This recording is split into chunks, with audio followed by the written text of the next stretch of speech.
ಓಂ ಶ್ರೀ ಗುರುಭ್ಯೋ ನಮಃ. ಹರಿ ಓಂ. ಒಬ್ಬ ಶಿಷ್ಯ ಪ್ರಶ್ನೆ ಕೇಳುತ್ತಾನೆ. ಧ್ಯಾನದ ಸಮಯದಲ್ಲಿ ಇಷ್ಟ ದೇವತೆ ಮತ್ತು ಗುರು ಇಬ್ಬರ ಆಕಾರಗಳು ಕಾಣಿಸಿಕೊಳ್ಳುತ್ತವೆ. ಆದರೆ ಎರಡನ್ನೂ ಹಿಡಿದಿಟ್ಟುಕೊಳ್ಳಲು ಸಾಧ್ಯವಾಗುವುದಿಲ್ಲ. ಇದಕ್ಕೇನು ಮಾಡಬೇಕು?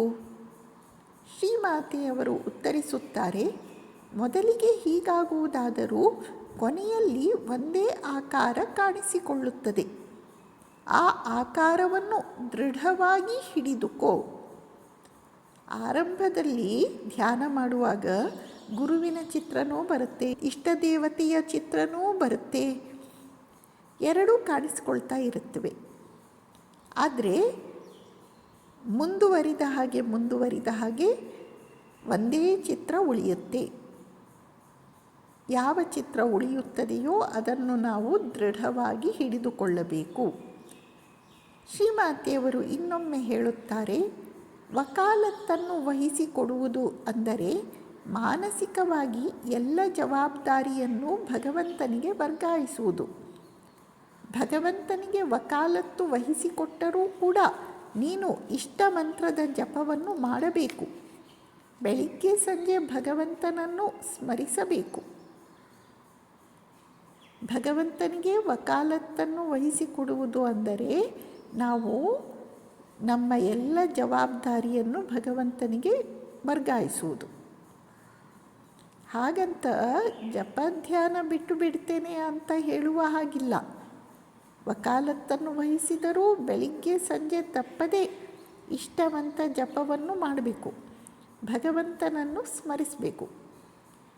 ಇನ್ನೊಬ್ಬ ಭಕ್ತನನ್ನು ಉದ್ದೇಶಿಸಿ ಶ್ರೀಮಾತೆಯವರು, ನಿನ್ನ ಶರೀರದಲ್ಲಾಗಲಿ ಮನಸ್ಸಿನಲ್ಲಾಗಲಿ ಏನು ಶಕ್ತಿ ಇದೆ ಅಂತ ಯೋಗಾಭ್ಯಾಸ ಮಾಡಲಿಕ್ಕೆ ಹೋಗುತ್ತಿದ್ದೀಯಾ ಎಂದು ಗದರಿಸುತ್ತಾರೆ.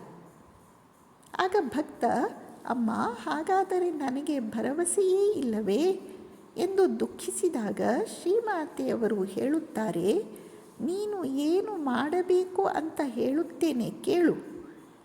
ನಿನಗೆ ಕಚೇರಿಯ ಕೆಲಸಗಳಿರುತ್ತವೆ, ಜೊತೆಗೆ ನೀನು ಸಂಸಾರೊಂದಿಗ. ನೀನು ದಿನಕ್ಕೆ 2 ಸಲ ಜಪ ಮಾಡು. ಅದೇ ಮುಖ್ಯವಾದದ್ದು. ದಿನಕ್ಕೆ 2 ಸಲ ನಾವು ಜಪವನ್ನು ಮಾಡಬೇಕು. ಇಷ್ಟಮಂತ್ರ ಜಪವನ್ನು ಬೆಳಿಗ್ಗೆ ಸಂಜೆ ತಪ್ಪದೇ ಮಾಡಬೇಕು. ಕಲಿಯುಗದಲ್ಲಿ ಯೋಗ ಸಾಧನೆಗಳು, ಯೋಗಾಭ್ಯಾಸಗಳು ಎಲ್ಲ ಬೇಗ ಬರುವುದಿಲ್ಲ, ಕಠಿಣ ಇದೆ.